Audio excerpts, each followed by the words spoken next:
for those of you that don't know me, my name is Brian Edwards. I'm the coordinator of the Lesbian, Gay, Bisexual, Transgender, Queer Center, and it's also, I must say, really nice to see a lot of the students who are in my GLQS 100 classes here tonight. Yeah. For those of you that don't know me, hello. My gender pronouns are he, him, his, or they, them, theirs. And we're really excited that you're joining us for a workshop on the bear community. I know this topic comes up a lot, especially when we do trainings. Everybody wants to know more. So we're really excited to have here for the third time in a row. Maybe. I think this is the third time. Two prominent members of the bear community who are also husbears.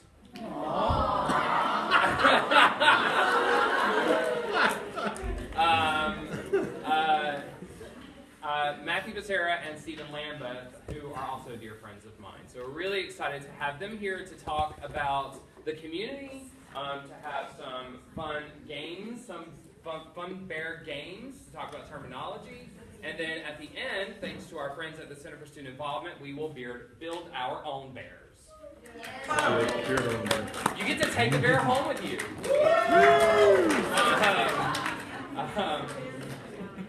So we're really excited about this. I understand that there are some packets being printed, so if you don't have one, that's okay. If you do have some and you don't mind sharing with the folks in the back who didn't get some, that would be cool, and we'll make sure you all get one before you leave, okay? Julie Fleming, you know her? You know her? She's not here right now, so save that for later.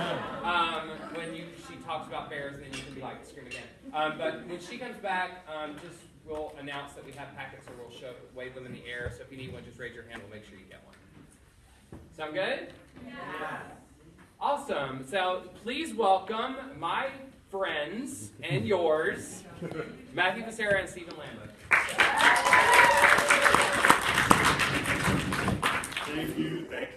Thank you. I have a couple of questions, actually, before we get started, because I'm curious.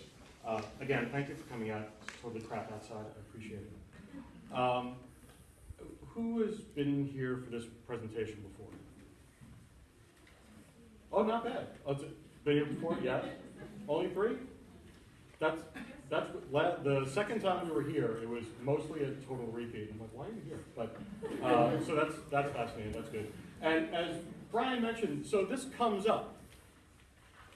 I want to know what comes up. What comes up? Somebody raise their hand and tell me what you're curious about. Because yeah, I got a whole bunch of slides and we can talk all day. But what do you want to know?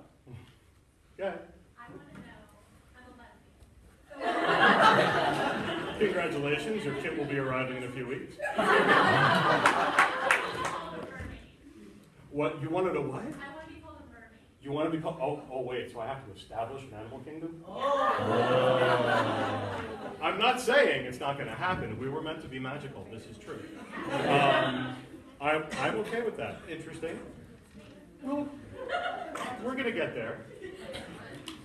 It's going to be a long road, but we're going to get there. Somebody give me something else. What is it that comes up? What are you curious about? Like I said, we'll probably cover it, but I want to hear it. What? The different types of animals and how people are defined as those animals. Yeah, it's kind of cool, isn't it? Yeah. Yeah, we'll, no problem. We'll cover that. By the way, we're not furries. Just so we're clear, we're not furries. Super important. Super important.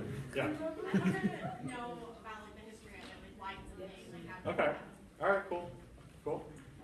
I'm wondering if like the term bear has anything to do with the Bear musical. I don't know if you're like familiar with that, but someone. Oh, honey, I got nothing. What are you talking about? My friend in high school was really into this musical called Bear. Okay. B-A-R-E. Yes. I think it has to do with like LGBTQ awareness and things like that. I've never actually seen the musical, but like it's just I always wondered if it had to do with that. Google that. Okay. To my knowledge, no. What year did that come out? I don't know. Would you say it's like in the last 50 years thing, or is Yeah, it? well, it became popular like 3 years ago, I think. Oh, yeah. Okay, comes after. You got me Googling for something. I definitely want to check that out too. Anybody else? Huh? Comfy? Yes? Okay, so I consider myself a bear even though I shave. Yeah. Judgment. No, go ahead. So I have like two friends that are like close friends. I call them Goldilocks. Sure. So, Yeah. like, are you going to talk about like why is it like? I'm not what I'm saying, but like bears call their friends like. Why the hell we do that? Yeah. Yeah. And we'll probably refer to page 4 of the manual, and yeah, we'll cover that too. Yes, Goldilocks is a valid term, and quite frankly, we'll go over the vocab a little bit, but I find that to be, I find it to be endearing. I find it to be pleasant. Yeah. I think fruit fly is a disgusting term. Yeah. I think fag hag is a disgusting term. I happen to particularly like the Goldilocks reference myself. Anybody else? We're good? Okay. So, good place to start with the history. Well, you know what, actually, before I start with the history, let me just, number one, say how grateful I am. Okay? I particularly like the fact that we do this presentation, Brian invites us to do this presentation, during Body Acceptance Week, okay? It's a very important tie-in for me. I know that body images are a massive anchor around your neck when you don't want them to be. I know some people grow out of them, I know some people don't. I know some people have them, I know some people don't. Correction, don't think they have them. And I know that being LGBT makes everything a little amplified. So, it sucks growing up in the first place. Everybody's got body issues, right? Arm's too fat, shouldn't do this. Of course I'm gay, my arm does this, right? Like no one, everything that bothers everybody else, it's worse when you add LGBT to it sometimes, okay? So I know that this can be burdensome. And one of the reasons why I like talking about the bear community when we're also talking about body awareness is for two reasons. Number one, the bear community is exceptionally inclusive. It is also oddly body aware. It's very specifically obsessed with body traits, but in a way that promotes the acceptance of it, okay? There's not a lot of judgment. There's not a lot of, there's a lot of names. We've talked, there's animal names, right? There's references. We call out each other's qualities in a very playful, very positive sort of way. So I like the fact that you're not pretending that body issues don't exist, but you're embracing them, okay? And that's part of acceptance. And you don't want to get lost in your head, everybody would like me better if I lost weight, everybody would like me better if I dyed my hair or got a nose job. And by all means, do all of those things if you're doing them for yourself. But you certainly wouldn't want to be doing those things if you were doing them because of the way you perceive somebody else looks at you, okay? So there's a consciousness there, an awareness. And part of the bear community is about embracing the awareness, embracing what exists, not being afraid of what exists. My God, it took me like 12 years before I would take my shirt off around a pool, and the bear community, I found it to be exceptionally healing. That's my personal experience. And I love to be able to share that with you, okay? This all came from development, okay? Nobody had a great idea, let's be bears and just be a bunch of super cool guys that aren't total dicks to each other. And it grows in that direction, but it didn't start there. Body image in relationship to LGBTQ. Thank you. I was going to trip over it eventually. I know. I'm heading for it now. That's what husbands do. But body image as it relates to LGBTQ began with these gentlemen up here. These are referred to as the Castro clone. Probably the first post-Stonewall life to crawl out of the primordial ooze. It came with a look, a feel, an attitude. When Stonewall happened, it happened violently, unfortunately, as change sometimes does. But it resulted in the members of the gay community having a sense of confidence and a self-assuredness that wasn't present before, right? So coming out of the Stonewall riots, and you said, well, I don't have to be in the closet anymore, right? This is all, granted, it was all fought for us by tremendously generous drag queens and transsexuals, and everybody, we have them to thank for it, but this was the result. People that wore jeans and were out of the closet, people that were dressed in particularly masculine appearing clothes, but with a tremendous amount of limitation. They don't call them clones for nothing, right? They all basically look exactly the same. It's Levi's 501s, it's flannel shirts, it's short hair, but it's almost never a crew cut, although I totally do have a picture of a guy with a crew cut in here. It's never a crew cut because it was the 60s, and that's a military thing, and you wouldn't do that. But, there you have it. Unfortunately, everybody looked exactly like that. Okay, everybody. It was East Coast and West Coast. Everybody looked exactly like that. And the Castro clones were a fashion statement. They were an identity. They were a social movement, not with particularly descriptive names. You could say Castro clone and refer to any one of these things because it was a big deal. Everybody had, we talked about the fashion, but let's talk about the physical qualities. The Castro clones were mercilessly and unforgivingly fit, predominantly with gym-tone bodies. There was definitely fur of some kind. It was the 60s, so there was a lot of mustaches. There was a lot of beards. In the late 60s, it turned into mustaches and so on and so forth.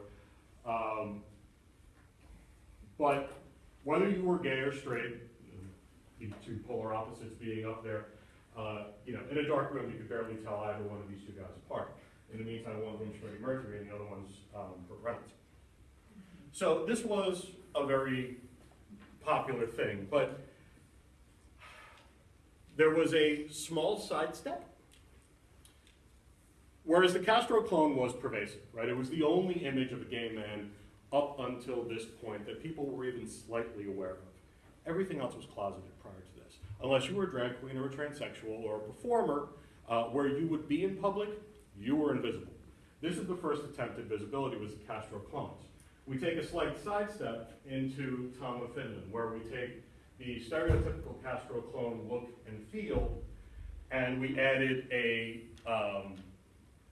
severe leather theme and uniform theme, okay?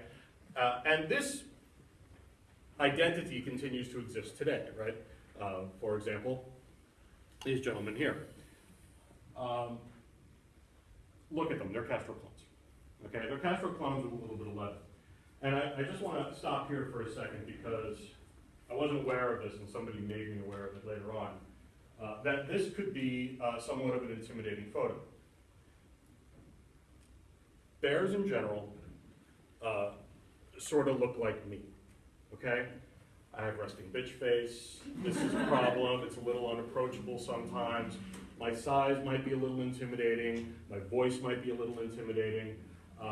And that, to me, that breaks my heart. I'm like a total pacifist and a teddy bear, but I acknowledge these things to be true. And when I see people have a similar reaction to someone because they're dressed in leather, it really catches me off guard. Maybe because I know many of these people, and when you see people dressed in leather, it's drag. These are all costumes. Bear drag is essentially the, jeans, flannel shirt, work boots. These are costumes, okay? Don't be intimidated by costumes. Take a look at this picture. Okay, I get it, black leather, black hats, a little bit. Look at these guys. I could not put together 5 dorks that would ever fit into this photo and put them in leather. And the guy in the middle won. He's Mr. Leather Pit Stop, the Bike Stop 1985. Okay, so like this was the baddest ass they had. I'm just saying, don't be intimidated by costume. Okay, it's kind of a part of who we are. We're a tad theatrical, you may have noticed. So leather is its own little thing. They have their own little flag. It's their own little thing. By the way, Yes? go back there, I want to point that out. He just said the leather flag and he went past it really quickly. Sure. If you weren't aware of it, in the LGBT community, there are lots of different flags that represent the different subcultures. There's the lesbian flag with the pink triangle. Behind every one of these slides, you see the bear flag, the colors of the bear flag, and in the top right-hand corner is the leather flag. Right. You're like you said, you're probably familiar with some of them, the pink triangle, et cetera, et cetera. But yes, I kind of glanced over the flag concept. There's a ton of them. So the Castro clones and this the Leatherman kind of slant to the fashion of it all. It wasn't built to last. It sort of had to come to an end. This excerpt, although it includes some language that I'm not totally in love with, it is a quote directly from the San Francisco Museum of Modern Art's display on San Francisco, and this particularly was from the section about the Castro clones. With their masculine self-presentation, Levi's, facial hair, gym-tone bodies, flannel shirts, leather accessories, or gear that projected a sexual self-assuredness and availability, clones came to symbolize the liberated gay man. At the same time, the clone look, with its perceived repudiation of anything swishy, faggy, or feminine, was criticized as an expression of gayness that was, at best, severely limiting, and at worst, self-hating and fascist. The person that put together that was Matt Sussman, and like I said, it was from the San Francisco Museum of Modern Art, so you can look that up. And that part's true. The Castro clone was a little too assertive return to masculinity, and that brought about a lot of microaggression towards the effeminate acting members of the community. Okay, it had to go. It wasn't meant to last anyway. For every one of these that the Castro clone phenomenon created, you accidentally get one of these. Okay? Unacceptable. You don't really want this running around the house. I blame our ancestors for this. Okay, and the Castro clone is extinct, by the way. They only exist anymore in irony. This is Scott Bakula and Murray Bartlett from HBO's Looking. The only reason I kept this slide is because the movie that summarizes the series is going to be out soon. And he acknowledges his character. His character in the show acknowledges that he is an ironic depiction of the Castro clone. Okay? So, that was history. Let's talk about some nomenclature and get down to some brass tacks here. These are people. I have made them headless for now. Well, they're completely headless. And I've also, these are all people without any fur. Fur just gets in the way of the body type. Right now we're talking about the soma type. The soma type is the body type, mesomorph, endomorph, blah, blah, blah. So the body type is a very big focal point in the bear community. It is what is ultimately going to identify you. However, you're going to identify yourself. Okay? Yes, we all lay back and go, ooh, look at the cub, ooh, look at the bear, blah, blah, blah. You name yourself. Okay? You are what you say you are. And that's going to become a little more apparent as we go. But what happened to the Castro clones was that they evolved out of existence because, let's face it, it was limiting and, in some ways a little bit fascist, right? And, or at least that's what Matt Sussman said it was. The opposite of that was the twink movement. Okay, so taking all of these slender but gym-toned bodies with an overbearing sense of masculinity and running in the opposite direction of that was the twink movement. Gym-toned body optional. Fur, forbidden. Masculine attire, out of the question, okay? Think the lead singer from the 1975. Cool? All right. We're catching up, good. And the twink movement and the image of the twink, that template, became the only known image of a gay man straight through until the 80s. If somebody perceived you as gay, you were a twink in some way, shape, or form, because that's what society saw. That's what was apparent. The masculinity of the Castro clones kind of went sideways to favor the more effeminate portions of our personalities. And this is, I mean, you've seen them before, right? With the advent of the fact that the twink movement became the only visualization of a gay man through to the 80s, meant that everybody else was marginalized and invisible. People like me were still gay, but invisible. Nobody knew I was gay. Until I opened my mouth, you didn't know I was gay. It was easy for bears to become invisible in society.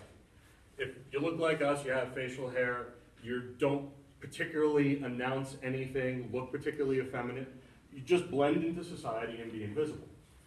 And you're probably all personally aware that being invisible is horrible. I find it horrible. I prefer being seen and present. But no image of me, no reflection of me, no entertainment figures of me existed throughout the 80s, and certainly throughout my childhood. So as the Castro clones had a repudiation of anything effeminate, the bears had a repudiation of being ignored. And they repudiated the strict and unforgiving template that the twink look was. So it had to come to the surface, right? Whereas the twinks embraced the slender, more hairless version of the Castro clone, the bears took from the Castro clones what they wanted and made themselves a mirror image of the twinks. We kept the 501s, we kept the work boots, we kept the flannel. It's a very lumberjack thing going on. Tough to tell the difference between the Bushwick hunters of, you know, Brooklyn versus bears now, but that's where the difference in the physique comes in. And although we don't always identify ourselves as being exceptionally slender, like I said, it's an unforgiving template. It's not very inclusive. The bear community is very inclusive. Accepting and engaging in all of these particular body types. There are bigger bears, there are more muscular bears. Being a bear is more associated with your mass in whatever form that comes in, whether it be more muscle, like over in A4, or if it is in the shape of more fat, like it is in 1D up there, okay? Now, these body types, you know, this amount of variety never existed in the twink movement, but it does exist in the bear movement.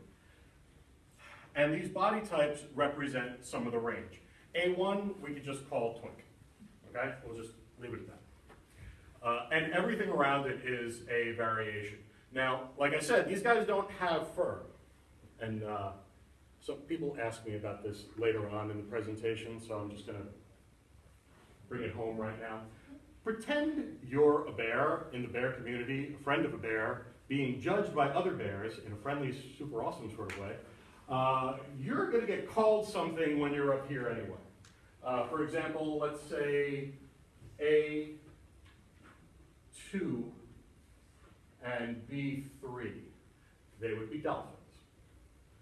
Muscular, but hairless. The increased mass, say in B4, A4, and A3, they would be sharks, okay? Sharks being the more bulky, more muscular, probably alpha male, probably a little predatory, whereas the more slender version of exactly that would be the dolphin, okay? And then say up in C4 would be muscle bull, and D for, they're both muscle bulls, right? Yeah. Up there, we call them both, Yeah. both muscle bulls? You know, cute little names that we reserve for other people that are not there. And if they're really short, they're bulldogs. Exactly, I would, so like if C4 was super short, he'd be a little bulldog, or a travel size muscle bull. Travel size and pocket gaze are very important. Okay, so we talked about body type.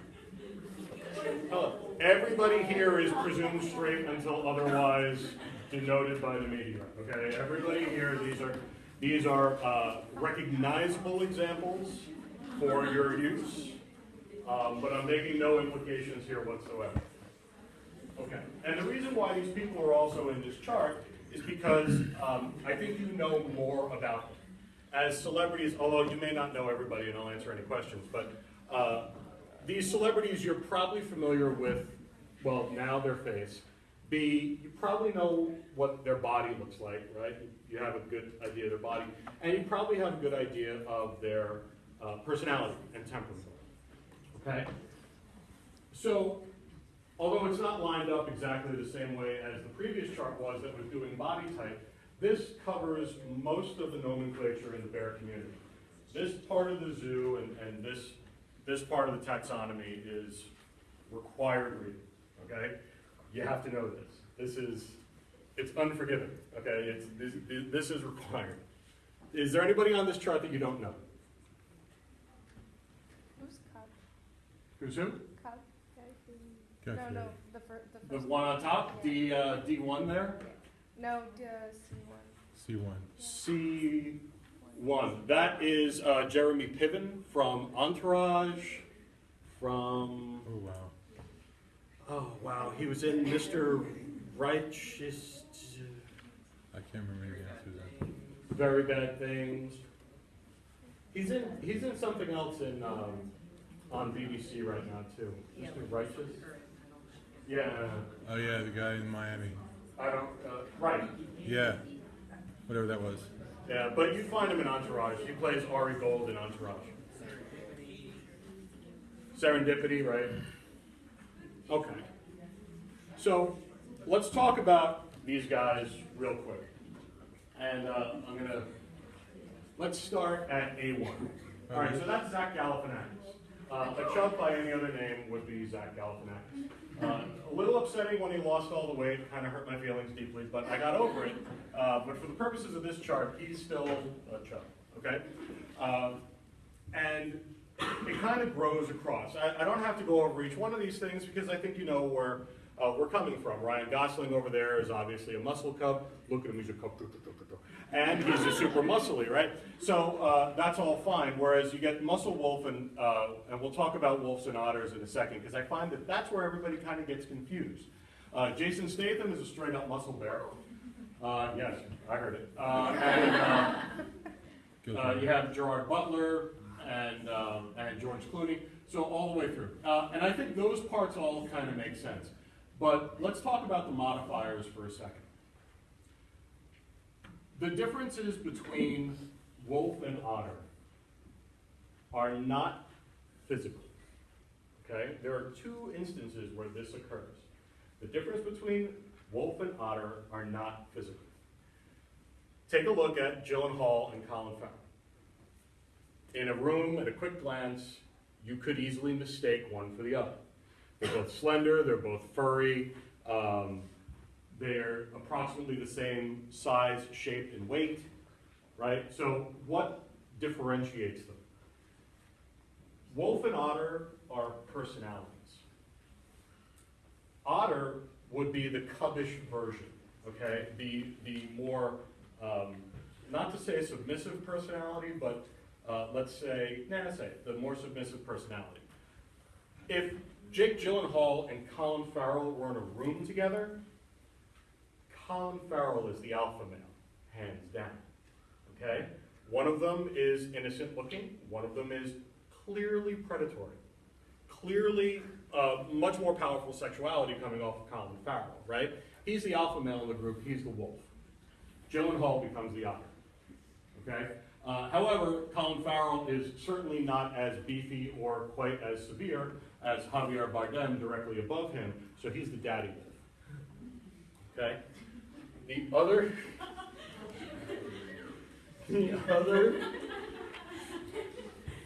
excuse me. The other differentiation in here that has more to do with personality than it does with appearance is daddy and cub. Okay? Yes, they both have some physical component to them. The daddies on the list are, you know, the top 1.5 rows, right? They're daddies. It's obvious. James Gandolfini, please. I can't. So, right, they're the daddies in the group. And the cubs are the younger appearing, younger acting, younger feeling versions like Zach Galifianakis and Guy Fieri. No judgment. But it is also attitude, okay? And it's an important distinction. There are plenty of people in the bear community that walk around looking like, as a matter of fact, I happen to know one that looks like George Clooney, okay? There's a lot of people walking around the bear community that look like George Clooney, that look like daddies, but their energy is the submissive energy. Their desire, their personality is not to be the dominant personality. That would be a dad with cubbish tendencies, okay? This is going to make more sense in a minute. And the opposite is also true. Say, for example, you have a muscle cub here like Ryan Gosling. There are plenty of cute little cubbish guys that appear to be cute little cubbish guys, but truly their energy is much more assertive, much more masculine, much more alpha male, and that's how they like it. So that's a cub with daddy tendencies, all right? I totally want to get to the next slide, but I want to ask if you have questions. Anybody have questions about this? Does anything not make sense about this? Go ahead. Okay, so why is it a cub with daddy tendencies and not a cub with wolf tendencies? Because the wolf in that particular example, they're separated by their names. Like if you wanted to, because all of these guys are in relationship to each other in the grid, daddy comes in when you get to Javier Bardem. And you bring up a fantastic point. So there is a tremendous amount of this information that is fight-worthy. We fight about this shit all the time, okay? There are tons of times when I would be like, Steve, look at that cub, he's adorable. Cub, that's a muscle bear. That's not a muscle bear, that's a cub. Everybody does this. Everybody fights about this all the time. In the case of this room full of men, which the relationships are your levels. The relationships are the marks in relation to each other. You know, sure, in this room of men, I could probably go on to say that that Tony Stark up there could also be considered a daddy wolf. Yeah, I could make the case, but if he's in the room with Javier Bardem, no, you can't, right? Mr. Selfridge, by the way. Thank you, Mr. Selfridge. I was like, righteous, self-righteous? No, yeah, Mr. Selfridge, thank you. That's the series that Jeremy Piven C1 is currently in. And he's... So the reason why we had all of this delineation in the names, and we're not going to go into this for too long, okay? This is called the Bear Code. Remember I said that the bears, before they were known as bears, had been marginalized because they were invisible? Well, when you're invisible, you kind of need a way to talk to each other. And we're talking about the days of CompuServe, Prodigy, maybe AOL if you're lucky. Certainly everybody was using a phone to dial up, and nobody could upload a picture. No such thing as a digital camera.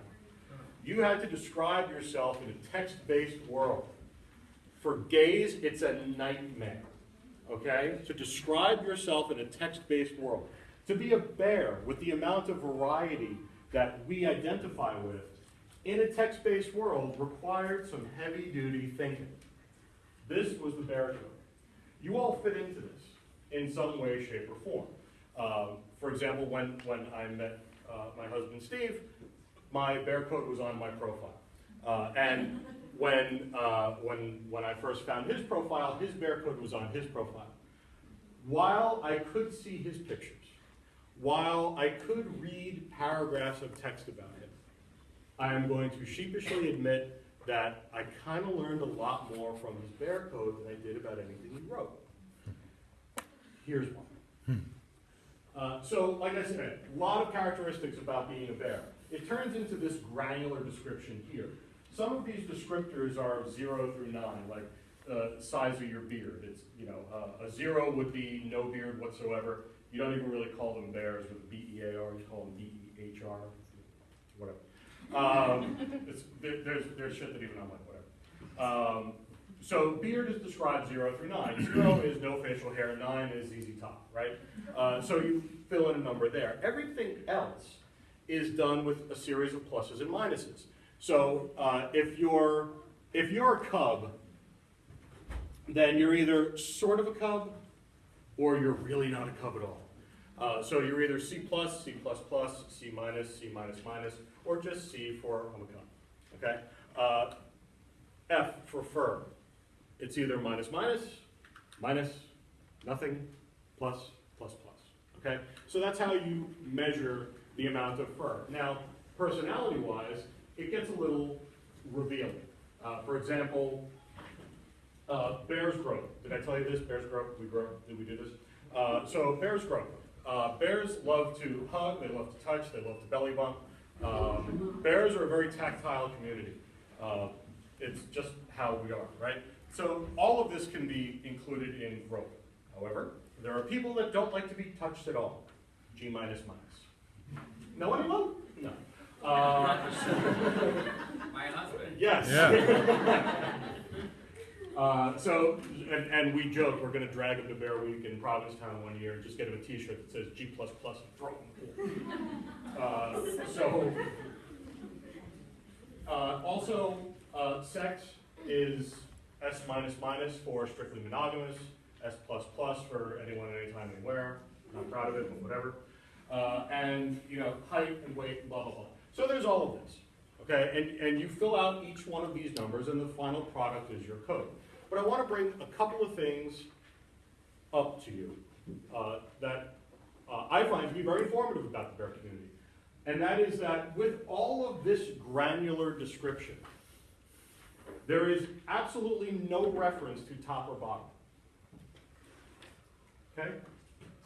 It's the least important thing about you. Also, for this amount of granularity and specificity, and with characters that are otherwise specified with numbers 0 through 9, there is only 1/15 of this code is dedicated to the size of your penis.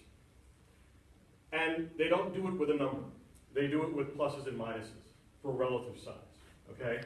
So that's how truly not important these things are.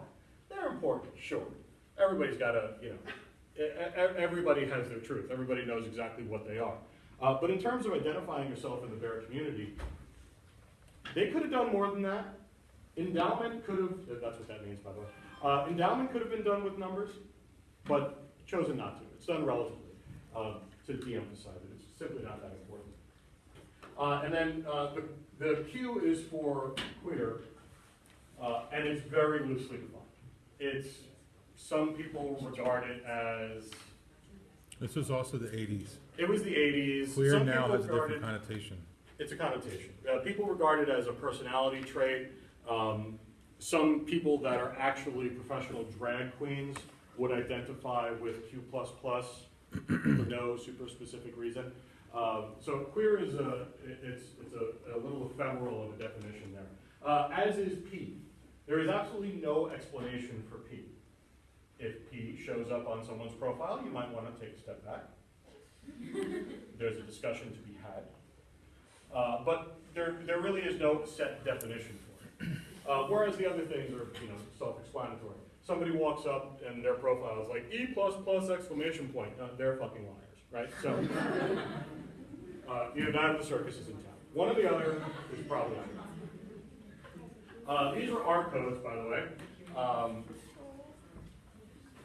But why don't you all take your own time? Why don't you all take your own time and write out your own bear code? Oh, we'll get to the workbook in a bit. Yeah, but okay? we can we don't want to. I got it. We can move on. So, okay. no. This One is second. Not where I start off. No. Go ahead. All right. So, first of all, nobody knows who these are, right? Okay. You don't count. You saw this before. You saw this before. Okay. So for all this characterization and body types and the whole 9 yards, one of the things that separates the bear community from the other genre of gay that is floating around there in the animal kingdom is that bears last longer. Okay? For example, let me just quickly review here. If every single one of these people was upscaled a little bit in age, I think the oldest person here is John Goodman on the top right, I think. If everybody here was upscaled in age, they would simply become either silver daddies, silver foxes, polar bears, right? We age up. Whereas if you're a part of the twink community, you become a twunk. A twunk is a twink that twas. So the problem with the twink movement's template was that it had an expiration date. Gay death sort of occurs at 30, right? When you're a twink, after 30, it is obviously not your physical death. It is more of the death of you on the sexual radar, okay? Twinks take 30 very hard, very hard. Bears take 30 awesome. 40-year-old bears are hot. And quite frankly, you can kind of keep it together at 60 if you put a little effort into it. Any one of these all day, every day, right? All day, every day.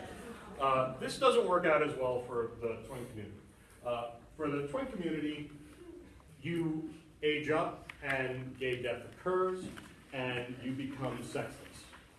It's ridiculous and it's perceived and it's not true, except for the part that it's historically accurate. So these four twinks up here, twunks rather, they were, Jonathan Harris was the doctor in the original Lost in Space, a children's show. Charles Nelson Riley was one of the antagonists in The Ghost and Mrs. Muir, also a movie and a children's show. Rip Taylor was also the antagonist in a children's show, Sigmund and the Sea Monsters. And Paul Lynde was in about 1 billion different movies. Yes? Rip Taylor and Wizard of Oz? Yes. He so looks like it, but he's not. He looks like a god. That mustache is exactly the guy that opens the door in The Wizard of Oz. Yes, it is not. He does it exactly like that. These four gentlemen were completely gay. And everybody knew it. Everybody. Everybody in Hollywood knew, and Paul Lynde was dating Rock Hudson for a while then. So like everybody knew these guys were extremely gay. But of course, it was Hollywood in the 50s and nobody was out of the closet. So they could not be out gay, unacceptable. And as they aged out of their twink look and feel and moved into this completely safe, sexless persona, suddenly these four queers were running children's shows. Mario Cantone in Steam Pipe Alley on Nickelodeon, right? Once you approach that level, they made a lot of money being asexual, sexless, out in the open in glass closet gay.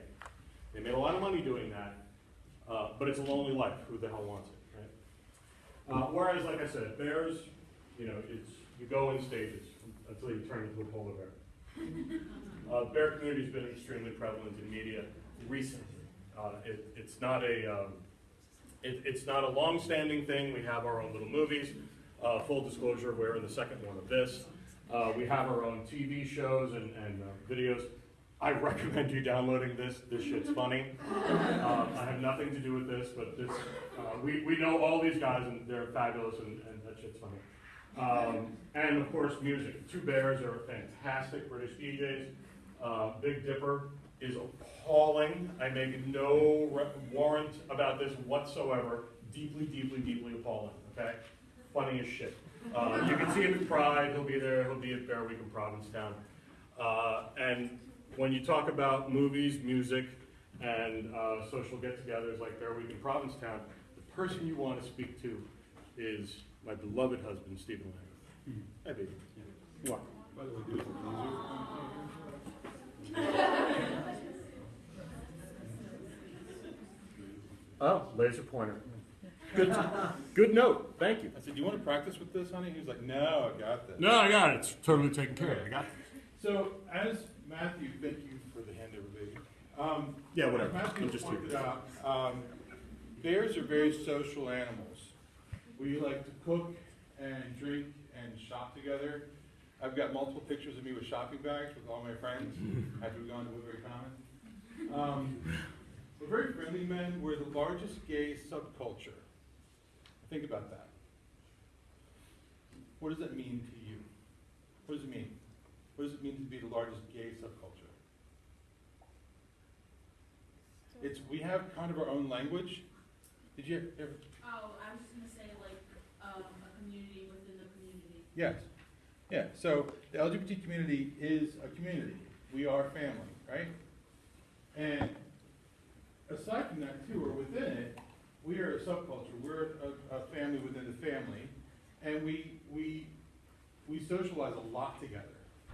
We're broad ranging men. Notice I'm using large, broad, and all this stuff. We are very connected in groups. We have lots of groups within Facebook and Twitter.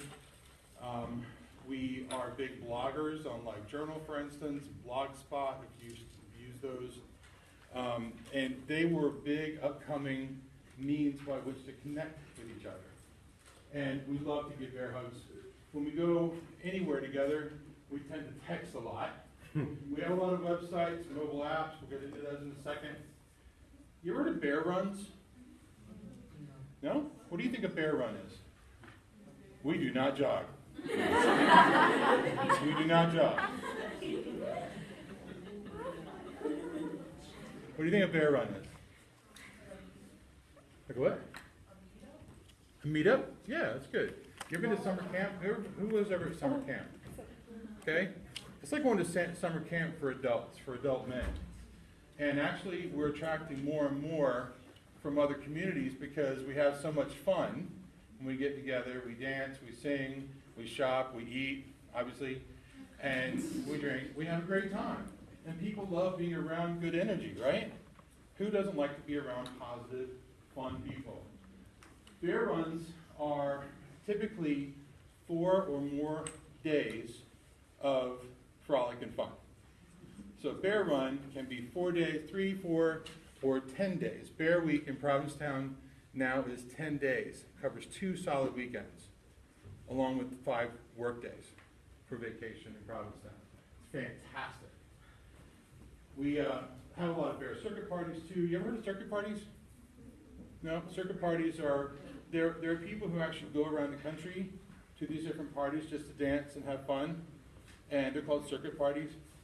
Bear circuit parties are dance parties. And everywhere we go, whenever we get there, we start texting.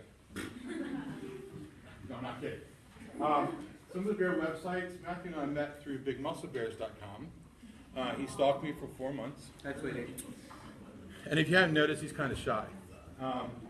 But he stalked me for about 4 months and finally reached out, got my email address, and chatted me up. And I'm like, ooh, he's hot.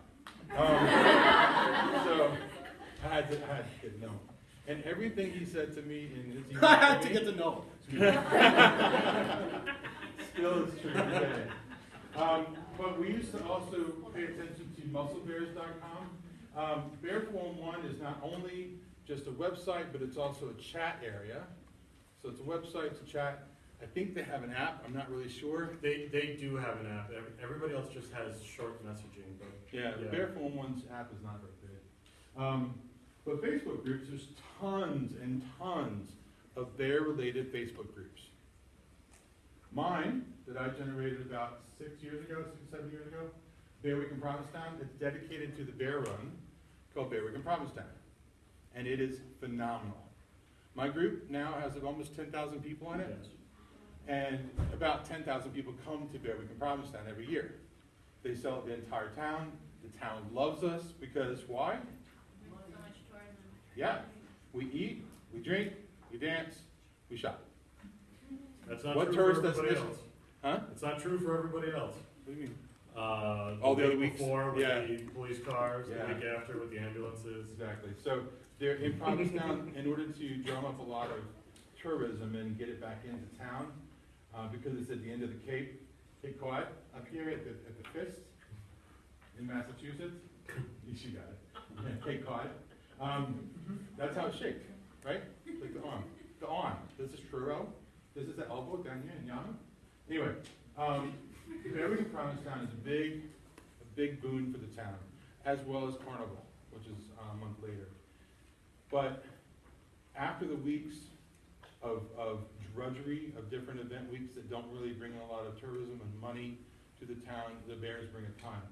One thing about the Bear community is a lot of us are in IT. In IT for like technology and stuff like that. We build the websites, we build apps. I work for Jaguar Land Rover in IT at the headquarters in Mawa. And he works in IT for Sharp USA. We're big in the IT community. In fact, who was it? Was it Dan Savage that asked somebody to find out who posted something bad on his website? And he said, Yeah. Bears, to this. Yeah. And within It took 5 like minutes. 4 minutes, yeah. Yeah, 5 minutes he had an answer, because all the bears are text. We have a lot of Facebook Bears. Facebook Bears is a group in Facebook. You can look it up and join it if you're interested. And Bears in the Kitchen is a really fun one. If you want to learn about bears cooking, it's amazing. So mobile apps that we have in the community, they are a ton. What? I wasn't gonna do that. Oh, yeah. So this is only a handful. All right? And if you notice, look at the names. You see the names? Bear WW. It could be Bear World Wide Web or just Bear Wide. Yeah. But we have Daddy Hunt, and we happen to be avid users of Growler. And Growler's a lot of fun because we use it in a number of different ways to keep in touch with friends, connect with people when we're out of town, find out who might be family nearby. We didn't launch Growler here, so don't worry if you're on Growler. But you can find out who's close to you. You can find out anybody. Notice the little tabs over here in the Growler, who's online, who's nearby, who's my favorite.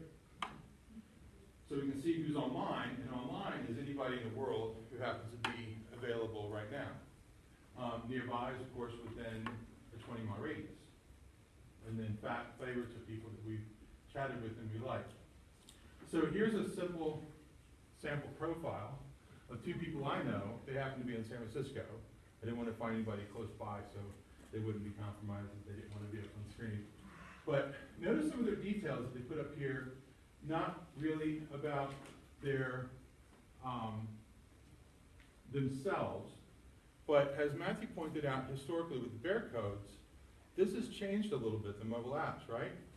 Because especially this guy right here, he's talking about his position. He's bottom versatile. He's also a bear, a muscle bear, and this guy's looking for chubs. So he's looking for big guys. But notice they're kind of honest about their height and their weight. And this guy didn't post his age, but I know he's 48. But he's 45. Well, he didn't post it. I'm like, come on. But some mobile app do's and don'ts. And we would suggest that you always be cautiously honest about you, your interests, and your stats. And I say cautious because you don't reveal too much about yourself, but at least let people know who you are. And this goes for any mobile app. It's not just for Bear apps. This is for anybody online. right? Even if you're on Tinder. Post your face, if possible, post a picture, a recent picture of your face, and a full body picture, something that shows where you are and what you're interested in. Never start with sup, or hey, or what you doing? Just chillaxing, please, come on. Be real. Be real with people. Do never post your phone or your address. Never write a book in your profile. Don't be too verbose or loquacious, because then you're, pouring out your luggage online. And never meet a stranger in a secluded place. Never, ever, ever. Always start up in a coffee shop or somewhere public, like in a square. Say, hey, how you doing? Go to a bookstore, right? Sit down at a Barnes & Noble. And never meet a stranger without a backup plan. Even though Matthew and I had talked for 7 straight days on the phone and online and had some video chats here or there before we met in person, I had a backup plan. I had a friend of mine who knew exactly where we were headed, and I would call him before I got there and when we left, because I never met him in person before, and he had never met me in person before. It's what you do. Keep yourself safe. Some of the bear runs that I was talking about before, we have Bear Week in Provincetown. There's TBRU, there's Lazy Bear, and Chub Fest, IBR, and everything on the left-hand side is about 4 or 5 days or more. So like I said, Bear Week is almost 2 weekends long. All of these are about 3 or 4 days or less. So like Santa Saturday is 1 day in Asbury Park, the Saturday after Thanksgiving, and it's a charity event. All of these events have charity events embedded within them for the entire time, or a specific event that happens during the event time that you're there. So we're always not only just having fun and socializing, but we're raising money for social causes that affect our community. Wait, I have a quick question. Yeah. The Santa Saturday, that's not like a all people fun? Like, I didn't know that was like strictly like. Santa Saturday is primarily for men. Women can come to the bar if you want to. No, but is it just like the LGBT community like Yeah. sponsored? Yes, it's sponsored by, have you heard about it before? I live right there. I In thought it was just like a bunch of men dressing up like Santa. Oh, you ever heard of New Hope, Pennsylvania? Yes. Yeah, Scott. So in New Hope, we used to have Santa Saturday hosted in New Hope for years. It's been going on for about 45 years, Santa Saturday. It's a really long event, a long-standing event. And it's 1 day. It starts about noon and goes to about 8. And then whatever bar has hosted it for the day typically has all the people back for that night, and then there's some things that happen on the Sunday if you stay for the following day, depending on where it's hosted. But the bar that we used to go to in Santa Saturday in New Hope burned down back in 2006. Burned down. Burned down, yeah. It was a freak accident. Yes. Yes. So they never figured out why it burned down, but it burned down. It started in the electrical room, I think, something like that, an electrical box. So then it moved to Asbury. Yeah. So then Santa Saturday moved. It's sponsored by a motorcycle club, Bucks County Motorcycle. Bucks County Motorcycle Club, and they're leather daddies. Most of them are leather daddies, so you'll find them there. And the charity is for battered women and children. Yes, battered women and children. This year or last year, they did children of HIV positive parents. Yes. Or HIV positive children. Yeah. One of the groups, I can't remember, but they drum up about $10,000 or $20,000 to donate on 1 day. So they're interesting, they're fun, and they also raise money for causes. So take a look at this. Bear Week in Provincetown. I told you about 10,000 people in my group, maybe 9,000. But there's about 10,000 to 15,000 people that come to Bear Week every year. And this is one event. It's called Tea Dance, from 4 to 7 every day. And it's awesome. It's like 3,000 men together, all drinking, having fun, dancing, talking, laughing, no fights. In In the 10 years we've been going? 10 years, never seen In the one. 10 years we've been going, we have never seen a single fight break out during Bear Week. Isn't that amazing? I find that tremendously amazing that a group of men our size who can drink unbelievable amounts of alcohol, eat a ton of food, love life so much that they're happy and they're cheerful and they don't want to be fighting people. We walk into New York on a regular Valentine's Day and we see fights break out all over the place. It's actually kind of a spectacle.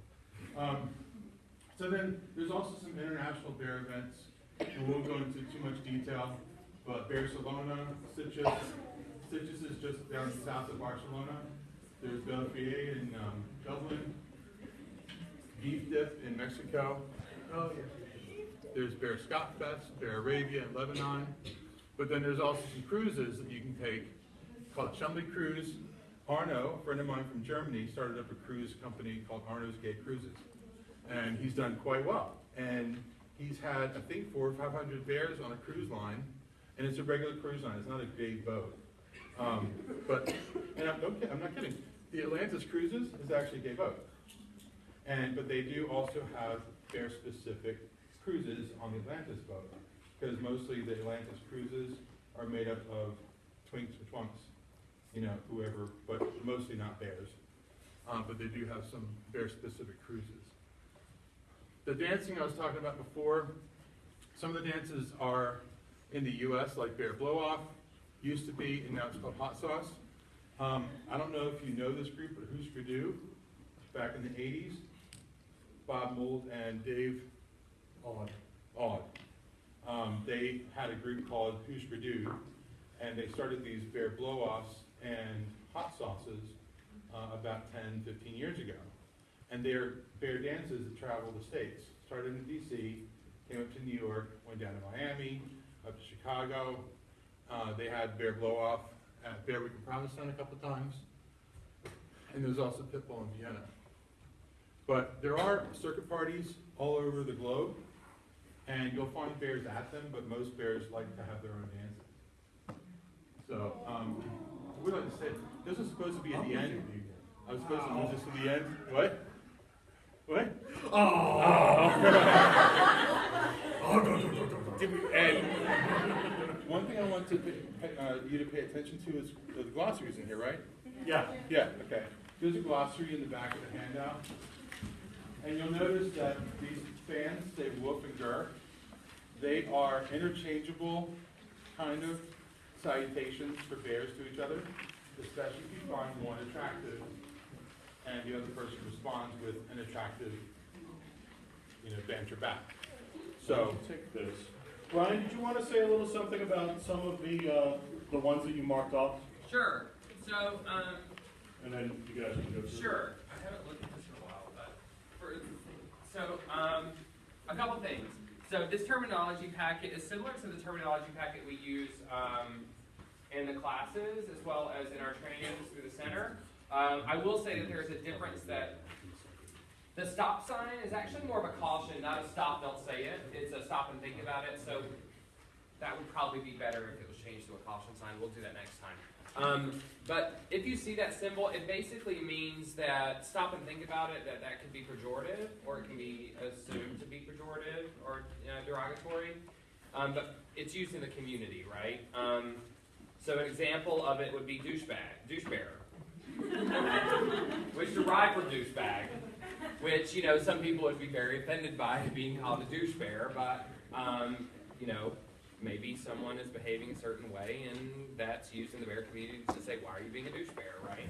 So it's a part of the language, which is why it's included, because the more you know, we're old. The more you know.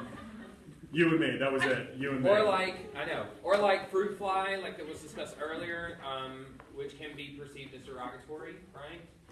Another example is a has-been, right? Or twunk. Some people might not like being called a twunk.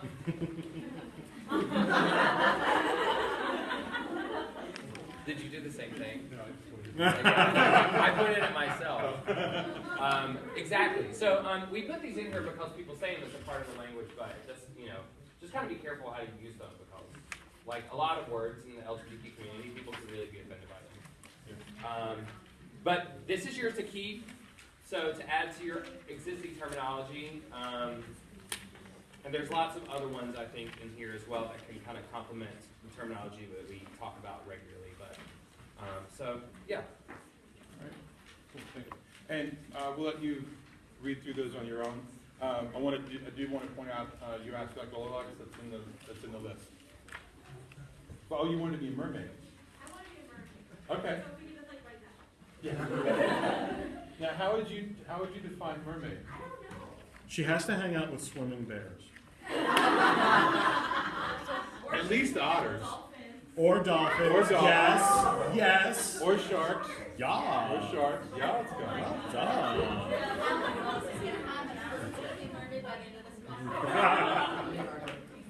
Okay, quickly. I want to go through. I want to go through a game here. Time to figure out what you learned. So we want to take some time and help you apply what you've learned here tonight. All right? This little matching game or a game where you get to decide how you would term these different people. Okay? So Kim James. Boys Lee Beats. Bear, right. Okay. Josh Gad. Oh my God, he's Good. All right. Chipper 2. All right. Daddy Bear? I accept Daddy Bear. I absolutely accept Daddy Bear. I accept Daddy Bear. I accept Daddy Bear. I thought it was going to be Daddy Bear. Right? Chub. Chub! You Really?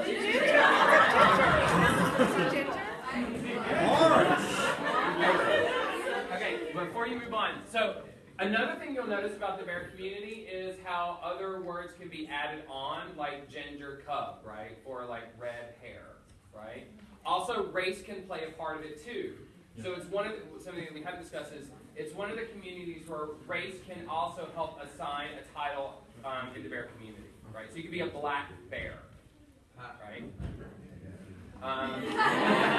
You're like, Chase like, yes.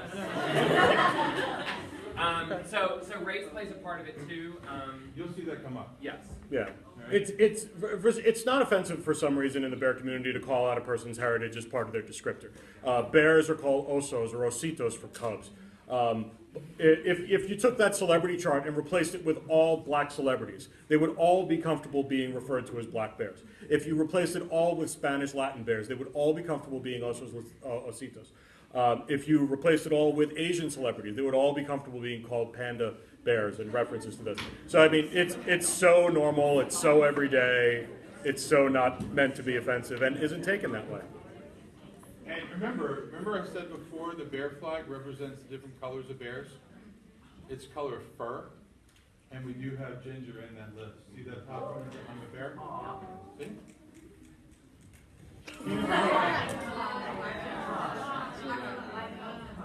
Really?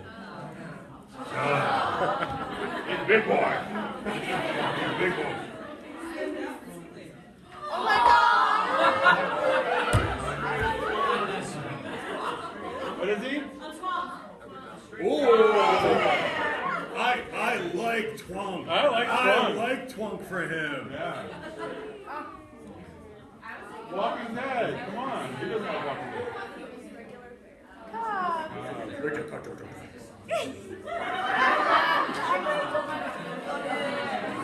What is he? Latin chub.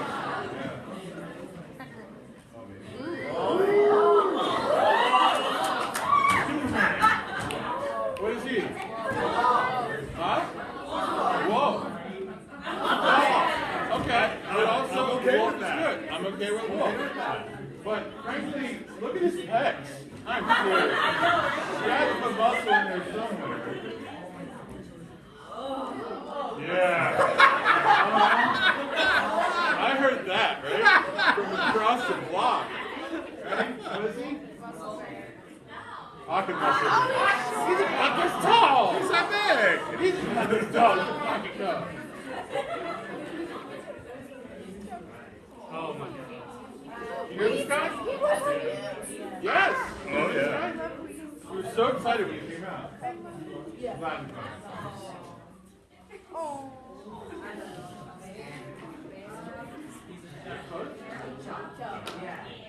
Yeah, I think he's lost a lot of weight, right? He has lost a lot of weight. So this is an old picture, but at that time, he was Jeff. The bear community doesn't have a delineation. I want to see him in person do this peg thing. Have you? Did you do the peg thing? Oh.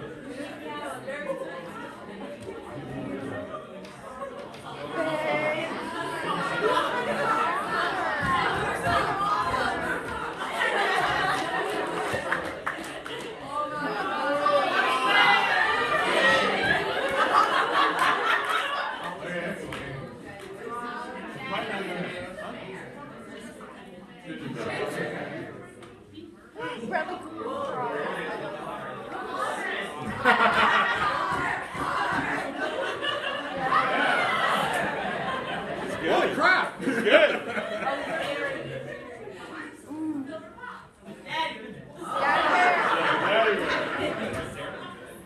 Now here again, this also bespeaks his age, right? Daddy Bear is a little bit older, right?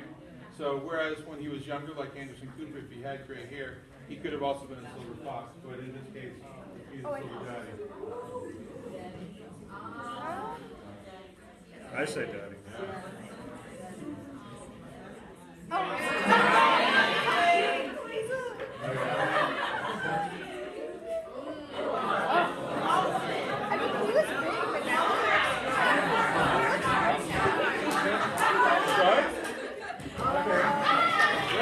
Who said shark? He did. There you go.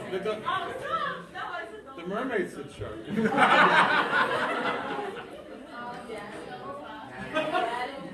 Silver daddy.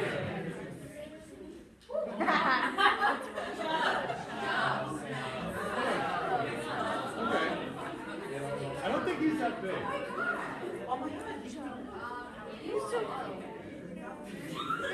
What do you mean?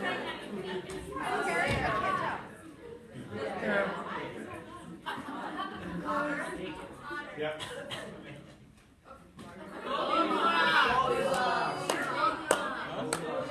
Goldilocks. And those are the guys from Where the Bears Are. That's a scene from Where the Bears Are online. So, yeah.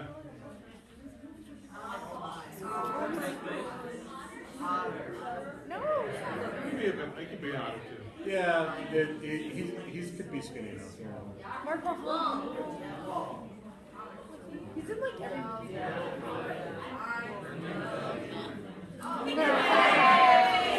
What?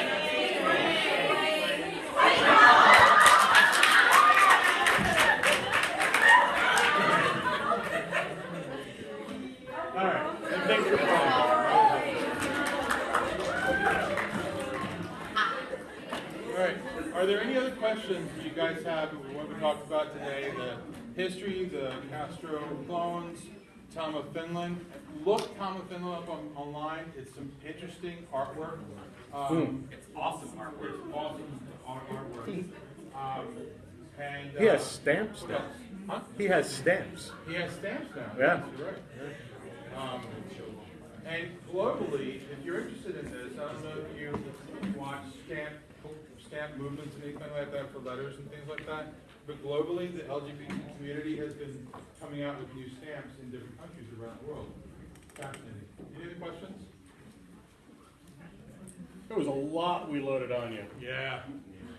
Yeah? Yeah. Cool. Excellent. All right, Thank cool. you for having us.